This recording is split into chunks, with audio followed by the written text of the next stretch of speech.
नमस्कार साथियों, मैं डॉक्टर अंबिका वशिष्ठ आप सबके सामने एक नई वीडियो लेकर आई हूँ। साथियों, कल मैंने एक वीडियो डाली थी जिस पर कुछ लोगों ने कुछ घटिया रिएक्शंस दिए थे। चलो ये भी शुक्र है कि रिएक्शन जो है ना थोड़ी शालीनता में दिए थे, अभद्रता से नहीं दिए थे, अश्लीलता से नहीं दिए थे और गाली गलौज करके नहीं दिए थे। नहीं तो उनकी आदत है अपने रिएक्शंस में गालियाँ देना, गंदी भद्दी टिप्पणी करना। तो ये शुक्र है कि कल थोड़ा सा सुधार हुआ और उनके रिएक्शंस में शालीनता आई और हंस हंस के उन्होंने जो है ट्रोल किया। तो उनका ये कहना था कि मैं वीडियो बनाने के लिए सज धज कर बैठ गई हूँ। तो साथियों, सजना धजना किसे कहते हैं? जो सुहागन औरत होती है वही तो सजती धजती है, वही तो श्रृंगार करती है। और एक सुहागन औरत का क्या श्रृंगार होता है? बिंदी, लिपस्टिक, मंगलसूत्र, कान में पहनना, अंगूठी पहनना, अच्छे अच्छे रंग रंगीले कपड़े पहनना, चेहरे पे मुस्कुराहट होना, यही तो एक सुहागन औरत की निशानी होती है। मांग में सिंदूर भी लगाना, वो तो मैं कम लगाती हूँ क्योंकि मुझे एलर्जी हो जाती है। तो साथियों, मैं आपसे पूछना चाहती हूँ कि मैंने ऐसा क्या श्रृंगार कर लिया था, क्या मैं सज धज के बैठ गई थी कि ये देखिए मैंने बिंदी लगाई है और लिपस्टिक लगाई है, जो कि एक सुहागन औरत तो लगाती है। उसमें तो मैंने कुछ अलग से किया नहीं। एक ये तिलक, छोटा सा तिलक लगाया जो कि हम पूजा के बाद लगाते हैं। हम ब्राह्मणों में जब पूजा करते हैं तो चंदन का तिलक लगाते हैं या रोली का तिलक लगाते हैं। तो ये छोटा सा तिलक लगाया है। बिंदी, लिपस्टिक जो कि मैं अपने रूटीन में लगाती हूँ। और ये जो माला मैंने पहनी है, ये तुलसी की माला पहनी है। मैंने कोई 9 लखा हार नहीं पहना, कोई रानी हार नहीं पहना, कोई 8-10 माला ऐसे करके जो है नहीं पहनी कि भाई हाँ मुझे दिखाना है कि जो है मैं बहुत बड़ी पंडित हूँ या बहुत बड़ी सनातनी हूँ। तो इस तरह से करके ये छोटी सी पतली सी माला पहनी हुई है।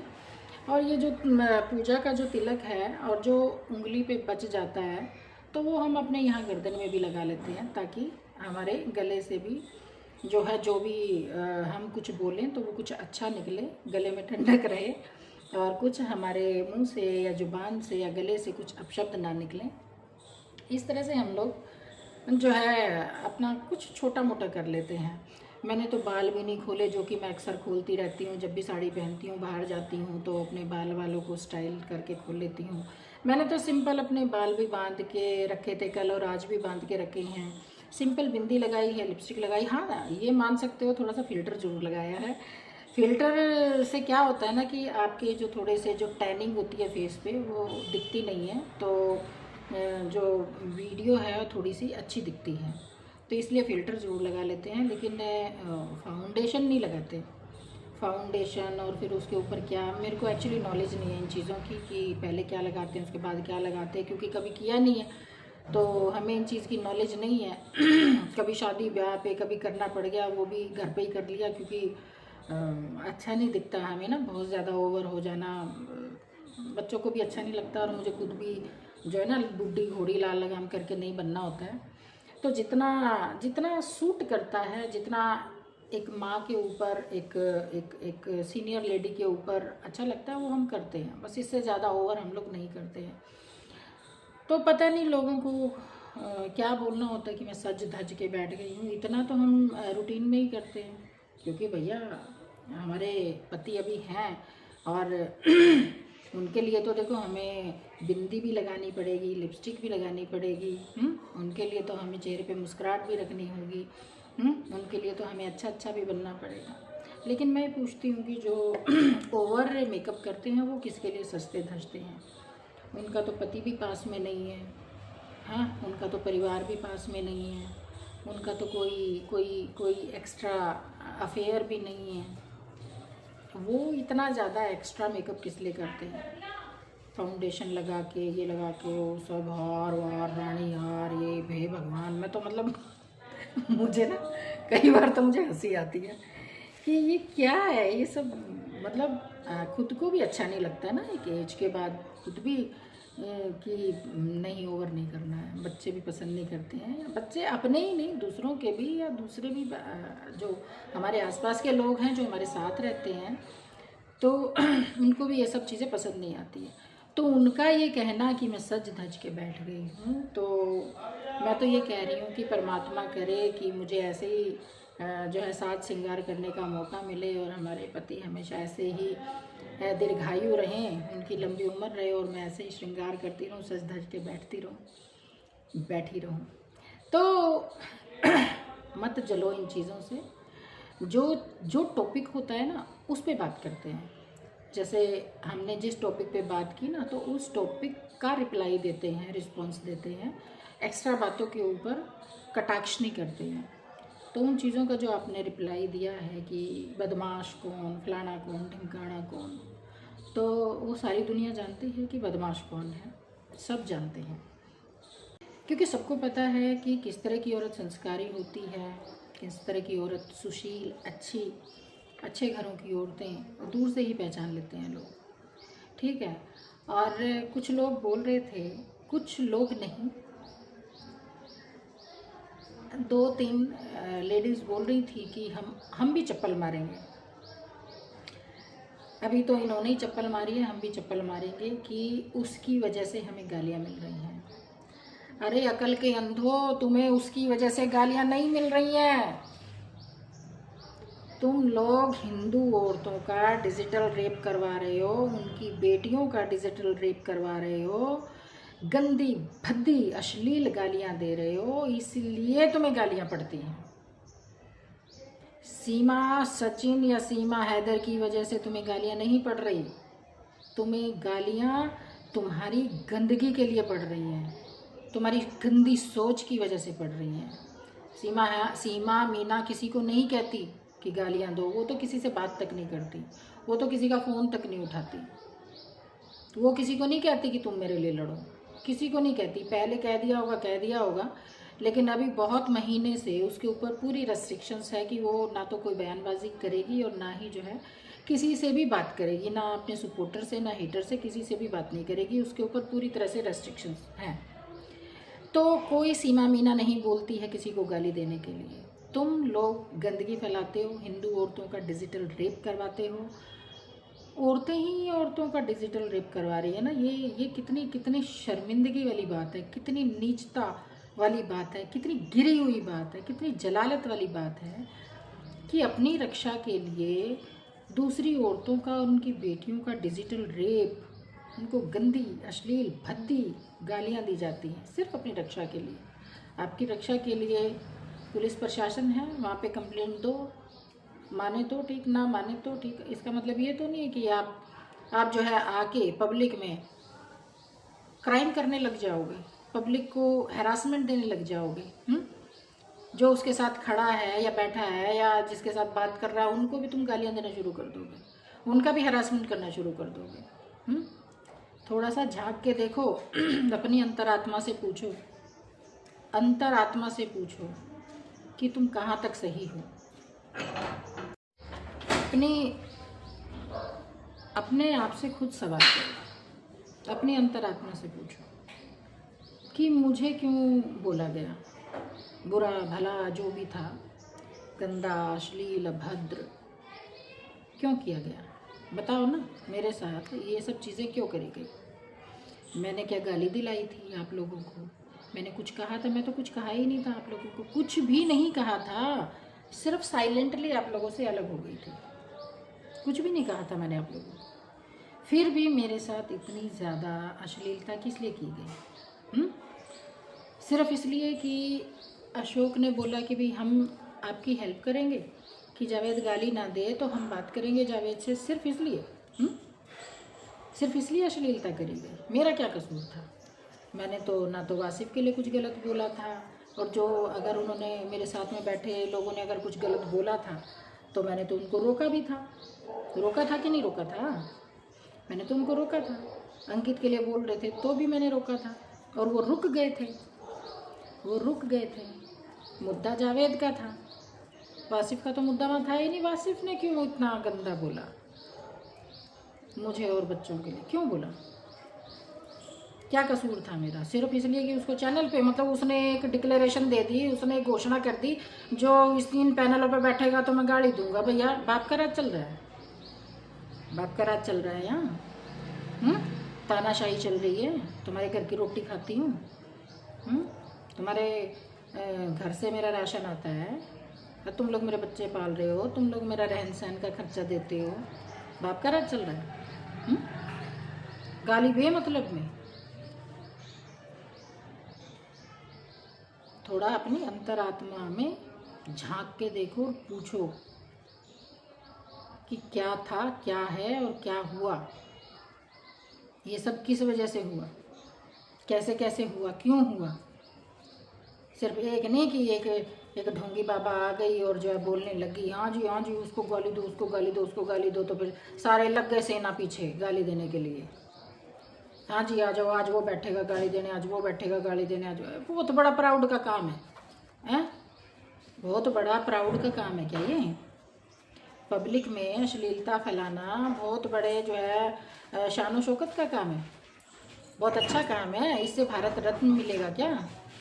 जो भी गालियाँ दे रहे हैं और गालियाँ देने के बहाने वो बड़े बड़े यूट्यूबर बनना चाहते हैं, तो उनसे क्या हो जाएगा? बहुत बड़ा भारत रत्न मिल जाएगा उनको, बहुत अच्छी उनकी पब्लिसिटी हो जाएगी। क्या हो जाएगा? या जो दिलवा रहे हैं उनको भारत रत्न मिल जाएगा क्या? हैं? या इंडिया गॉट टैलेंट में उनको मौका मिल जाएगा? मतलब यूट्यूब चैनल चलाने के लिए अश्लीलता, अभद्रता, गंदी भाषा का इस्तेमाल करना, ये कहाँ तक सही है? हाँ, एक बात याद आई। एक महिला बार बार बोलती है ना, आज हम उसकी रिकॉर्डिंग चलाएंगे, आज हम उसकी रिकॉर्डिंग चलाएंगे। तो रिकॉर्डिंग चलाना और रीज़न भी बताना। रिकॉर्डिंग चला के साथ साथ में रीज़न भी बताना कि वो cut cut cut cut cut cut cut cut वो क्यों किया गया था। बताना ना कि वो कट कट कट कट जो तुम बोलती हो ना तुतला के, वो cut cut cut cut cut cut वो क्यों किया गया था, वो रीज़न भी तो बताना ज़रा। साथ में बताना उस रीज़न को। तुम नहीं बताओगे तो फिर मैं बताऊंगी। मेरे को तो बताने की ज़रूरत नहीं है, खैर सबको पता है कि मैंने वो खतना क्यों और किस लिए किया था, वो तो सबको ही पता है। सब अच्छे से जानते हैं कि वो जो बाबा हिंदुस्तानी था उसका खतना किस लिए किया गया था और किसने किया था, क्यों किया था, किस जगह पे किया था, और किस तहश में किया गया था, ये तो सबको ही पता है। और अगर कोई भूल गए होंगे तो मैं दोबारा बता दूंगी। वो जो है ना अब्यूजिंग वाली जो तुम बोलते हो, हम सुनाएंगे cut cut cut cut cut, तो उसका रीज़न भी बताना कि ऐसा क्यों किया गया था। और जो अब्यूजिंग और भी थी, जो हरामजादी कुतिया करके जो अब्यूजिंग की गई थी, उसका भी रीज़न बताना कि ये क्यों दी गई थी, किस लिए दी गई थी, किस लिए ब्रेन का जो फ्यूज उड़ा, मैंने ऐसा क्या कर दिया था कि इसको इस तरह से बोलना पड़ गया। बताना ना, रीज़न बताना, ज़रूर बताना। तो मुझे तुम कहीं से भी गलत साबित कर नहीं सकते हो। मैं शुरू से ही बहुत अलर्ट होके चलती हूँ, अलर्ट। शुरू से ही बहुत ज़्यादा सावधानी से काम लेती हूँ मैं। 2-3 बार मेरे दिमाग का फ्यूज उड़ा तो वहाँ सावधानी हटी और दुर्घटना घटी, तो उसका भी मेरे पास पूरा जो है ब्यौरा है, पूरे जो हैं कारण हैं। और जिन कारणों को मैंने, अच्छा महिला थाने में भी जब वो सुनाई ना मैंने, जब महिला थाने में मैंने बाबा की जो बातें सुनाई कि वो जो कुछ बोल रहा था बच्चों के लिए, और फिर मैंने बोला था कि मैंने ये किया था, तो महिला ऑफिसर पता क्या बोल रही थी? महिला ऑफिसर ये बोल रही थी कि आपने तो ये ऑनलाइन किया है, सामने खड़ा होता मैं तो काट ही देती, इतना भद्दा कौन सुनेगा, इतना गंदा कौन सुन सकता है अपने बच्चों के लिए, इससे ज़्यादा करना चाहिए था। ये बयान थे उनके। लेकिन उसके बावजूद भी जो है मैंने वो चीज़ें वापस ली, कुछ सोच के ली कि मैं किस किस से लड़ूंगी, किस किस से मैं जो है अपनी एनर्जी वेस्ट करूंगी, किस किस के साथ, वो सब सोच के मैंने कुछ एप्लीकेशन वापस ले ली थी, क्योंकि मेरे अंदर इतनी एनर्जी नहीं है कि मैं हर किसी से ही लड़ती रहूँ, हर किसी के लिए ही थानों के चक्कर काटती रहूँ। इतनी एनर्जी मेरे अंदर नहीं है, क्योंकि मेरे पास और भी जिम्मेदारियाँ हैं, बहुत सारे काम हैं, बहुत सारे काम है। ये देखो एक काम तो यहाँ आया हुआ है, ये देखो ये ये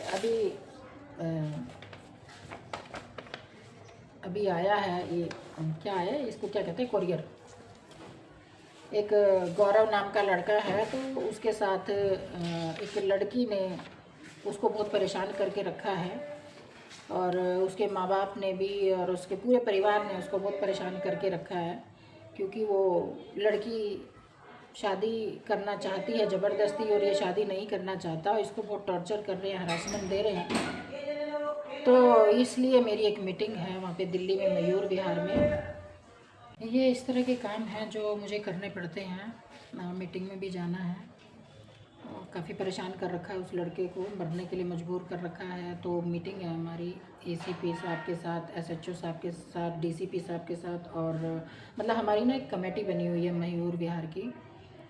तो उसमें एसएचओ साहब भी हैं, एसीपी साहब भी हैं, डीसीपी साहब भी हैं, और एक पत्रकार है, एक मैं हूँ एनजीओ वाली संस्था वाली, ठीक है। तो 7 लोग हैं उसमें, और कौन कौन है पता नहीं। एक minute. Honourable chief justice of India, national human right commission, पुरुष आयोग, समन्वय समिति, chief district magistrate, ACP, DCP,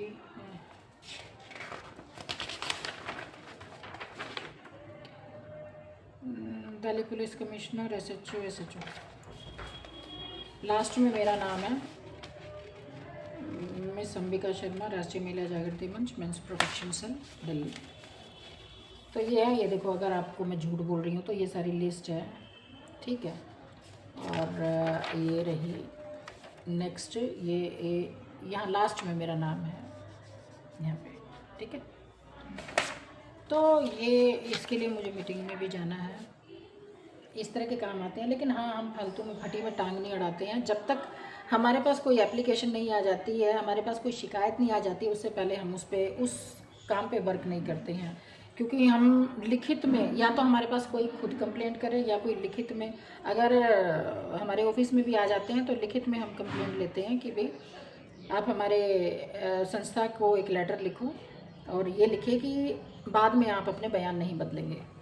तो इस तरह से करके हम वर्क करते हैं। हम बहुत ज़्यादा जो है सड़कों पे घूमते घामते नहीं हैं, हुड़दंग नहीं मचाते सड़कों पे। हमारा काम जो है शालीनता से होता है, और प्रशासन के साथ मिलके होता है हमारा जो काम होता है। तो हाँ, तो ये इस तरह के काम होते हैं। तो मैं अपने उसी टॉपिक पे आ जाती हूँ कि बहुत ज़्यादा कि हम 3 चैनलों पे गाली सुनाएंगे, वो सुनाएंगे, ज़रूर सुनाइए, बिल्कुल अब्यूजिंग सुनाइए। और आपकी संस्कारी बेटियां जो भाषा बोलती हैं, एक बार वो भी सुना देना साथ में। जो कल आपकी संस्कारी बेटी ने जो भाषा यूज़ की थी ना, उसकी उसमें गजरा लगा देंगे, उसकी उसमें BLC फलाना ढिमकाना, उस कटिंग को भी चलाना, उस कटिंग को भी चलाना। मैं तो इन फालतू बातों की कटिंग करती नहीं हूँ, क्योंकि पहले ही फ़ोन इतना ज़्यादा ओवर हो चुका है कि मेरे को अब ये सब चीज़ें ना, नेगेटिविटी अच्छी नहीं लगती अपने फ़ोन में। मेरी बेटी की बात मेरे दिमाग में ऐसी बैठ गई है कि मैं गाली गलौज की तरफ जाती ही नहीं जाती हूँ, क्योंकि बहुत ज़्यादा माइंड डिस्टर्ब हो चुका है। अपनी बात को एक तरीके से रखती हूँ, और आगे भी रखती रहूँगी। अगर फ्यूज उड़ गया तो देखो मेरी कोई गारंटी भी नहीं है। अगर मेरा फ्यूज उड़ गया, अरे अरे अरे बेटा बेटा बेटा बेटा बेटा, इतना जोर से गेट,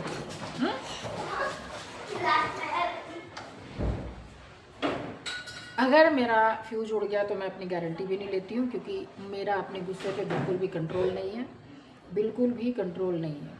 छोटा मोटा गुस्सा मैं सहन कर जाती हूँ, कंट्रोल कर लेती हूँ, लेकिन बहुत बहुत बहुत बहुत ओवर अगर बच्चों पे कोई बात आएगी तो एक माँ कभी चुप नहीं रह सकती है। अपनी हमें देते रहो, हम चुप हैं, लेकिन जब बच्चों पे बात आ जाती है ना, तो फिर बोलना पड़ता है, दिमाग का फ्यूज उड़ जाता है। तो जब जब जब बच्चों के लिए बोला गया तब तब मैंने बका, बका जिसको कहते हैं ना बका, तब तब आवाज़ उठाई और गंदा भी बोला। जिसने गंद किया उसको गंदा भी बोला। लेकिन हमेशा ऐसा नहीं होता है, हमारा दिमाग मोस्टली शांति रहता है। तो मैं आप लोगों से कहना चाहूँगी कि अगर आप मेरी कुछ क्लिप सुनाना चाहते हैं तो शौक़ से सुनाइए, उनके रीज़न भी बताइए और साथ साथ में अपने साथ वाली बैठी औरतों की क्लिप भी सुनाइए और अपनी क्लिप भी सुनाइए ना अपनी क्लिप भी सुनाइए ना। प्यारी प्यारी जो क्लिप्स आपके आती हैं गंदी गंदी भाषा की, अश्लील भाषा की, सुनाइए ना उनको। मज़ा आता है सुन के पब्लिक को, तभी तो ऑडियंस बढ़ती है। सुनाइए ना उन क्लिप्स को, साथ में सुनाना। ऐसे नहीं भाई ये तो अन्याय है, अनीति है। सिर्फ एक की क्लिप सुनाना अनीति है, मिल के सुनाओ सब, मेरी भी, आपकी भी, अपनी अपनी अपनी साथ वाली औरतों की भी, अपने प्रिय बेटे की तो सुनाई ही नहीं है। अपने प्रिय बेटे की तो आप भूल ही गई। अरे वो इतनी सुरीली भाषा में गाता है और शेर व शायरी करके जो अश्लीलता फैलाता है, वो तो भैया सुनानी चाहिए आपको। वो क्यों नहीं सुनाओगे? आपको सुनानी गलत बात है, बिल्कुल गलत बात है। उसको आप ज़रूर सुनाओगी कि वो कैसे बोलता है। जिस तरह से आप अशोक को, शेरे को और जो चमकीला को और जो है सबको डांट मारती हो, उस तरह से वासिफ को कभी डांट नहीं मारी। डांट नहीं मारी ना, कभी डांट नहीं लगाई उसको, कभी नहीं लगाई उसको, कभी लानत नहीं भेजी। कभी लानत नहीं भेजी, कभी उसको रंडी का बीज नहीं कहा, कभी उसको गालियाँ नहीं दी, कभी उसको धमकाया नहीं। हाँ, कभी कभी उसको जलील नहीं किया। नहीं किया। क्यों नहीं किया? आपका बेटा है, प्यारा बेटा है, आपकी रक्षा करता है। आपकी रक्षा के लिए औरतों की बेटी को नंगा करता है ना, आपको बड़ा अच्छा लगता है अश्लीलता करते करवाते। आपको तो बड़ा घमंड है, बड़ा प्राउड है ऐसे बेटे का होना। एक बार पुलिस के आगे भी बताना ना ये सब चीज़ें कि मैं अपनी रक्षा के लिए ये काम करवाती हूँ। जैसे अपने बेटों को बोला, अपने बिट्टू को बोला कि ये कहानी थी, तो एक बार पुलिस को भी बताना कि मैंने अपनी रक्षा के लिए एक मुसलमान लड़के को बिठाकर हिंदू औरतों का डिजिटल रेप करवाया। एक बार बोलना, ज़रा बोलना कि वो नंगा करता है, ऐसे ऐसे उनके कपड़े उतारता है, किसी को काली बोलता है, किसी को काली सी, किसी को सफ़ेद सी, किसी को पता नहीं कौन सी बोलता है, याद भी नहीं रहता मुझे ना। तो वो सब चीज़ें पुलिस को ज़रूर बतानी है आपने भाई। अनीति नहीं, अन्याय नहीं, इनजस्टिस नहीं, न्याय होना चाहिए। अगर आप दूसरों की बुराई बताते हो तो आप अपनी भी बुराई बताओ और अपने साथ वालों की भी बुराई बताओ। इनजस्टिस नहीं होना चाहिए, ठीक? तो सभी की बुराई बताना, सभी की बात एक एक खोल के बताना। कैसे अशोक गाली देता है, कैसे जीना गाली देता है, कैसे चमकीला देता है, कैसे वासिफ देता है, ये भी बताना। और कैसे हमारी जो है आपकी प्यारी बेटी किरण गालियाँ देती है वो भी बताना। और आपकी प्यारी बेटी रीना कैसे गाली देती है वो भी बताना। और आपकी शबनम कैसे गाली देती है वो भी बताना। भाई उसकी तो गालियों पे क्लैपिंग है, उसके जैसी तो कोई गाली ना तो किरण दे सकती ना रीना दे सकती, उसने तो कमाल ही कर दिया। तो बताना सबकी गालियाँ। और सबसे पहली बात तो जो आप खुद देते हो वो गालियाँ सुनाना। जो खुद किसी को रंडी का भी, जो रंडी की भी, जो जिसके सारे मर जाएं तू ही बचे कफन उड़ाने को, वो भी बताना। रंडी भड़वी चुदक्कड़ खुदक्कड़ ये सब बताना। सारी क्लिपें चलाना, अपनी भी चलाना, हमारी भी चलाना और पुलिस प्रशासन को भी दिखाना सब। लेकिन अनीति नहीं करना, अनीति नहीं करना। इनजस्टिस ठीक नहीं है, न्याय करना, न्याय, ठीक है? ये नहीं कि गुड़मुड़ खिचड़ी बना ली अपने आप ही, बना ली अपने आप ही, खा ली, दूसरों को पता ही नहीं क्या बनाया। ऐसे नहीं होना चाहिए। सबको पता होना चाहिए कि आपने क्या प्लानिंग करी, क्या षड्यंत्र करा। हाँ, ये नहीं कि बिट्टू भैया का ब्रेन वॉश कर दिया, आपने अपनी बात बता दी कि हाय मुझे गाली पड़ी, हाय मुझे गाली पड़ी, हाय मेरा डिजिटल रेप किया है। मेरा नहीं बताया, मेरा नहीं बताया कि कैसे वासिफ ने गालियाँ दी मुझे, कैसे बेटी को दी, नहीं बताया? बिना बात के, यूजलेस, कोई लेना नहीं देना नहीं, वो नहीं बताया। चाहती तो मैं भी बैठ के उसको बता सकती थी, अलग से उसके घर जाके बता सकती थी, देखा हुआ उसका घर मैंने। चाहती तो मैं दिखा सकती थी सारी चीज़ें, पर क्या ज़रूरत है? जो बहन बेटियों के लिए खड़ा ही नहीं है, जो ढोंग करता है, उसको क्या क्या लेना, उसको क्या तो भाई बोलना, क्या उससे क्या उम्मीद करना? अरे भाई, वो कहते हैं ना, चोर चोर मुसेरे भाई, चोर चोर मुसेरे भाई। तो वही बात होगी कि भी तुम भी ऐसे ऐसे ही, हम ऐसे ही, हमारे सगे वो भी ऐसे ही करता होगा शायद, तभी तो उसको तुम्हारी बात पे यकीन आ गया। उसको फरीदाबाद की अंबिका शर्मा पे भरोसा नहीं हुआ, उसको वहाँ दूर बैठी पे भरोसा हो गया, क्योंकि वो पाखंड रचती है, उसको अपने वो मंच सजाना था उसको बिठा के, है ना? तो न्याय करना, सारी क्लिप एक साथ दिखाना, मेरी भी, अपनी भी, और अपनी बेटियों की, अपने बेटे की, सबकी दिखाना, जब न्याय होगा। ठीक है, वीडियो बहुत लंबी हो गई है, अब बाकी बातें बाद में करेंगे, और कल भी एक अलग से वीडियो बनाऊंगी। जो भी तुम बोलोगे ना, उसका जो है रिएक्शंस या रिस्पॉन्स, रिप्लाई आपको ज़रूर मिलेगा। तब तक के लिए नमस्कार, जय हिंद, जय भारत, वंदे मातरम।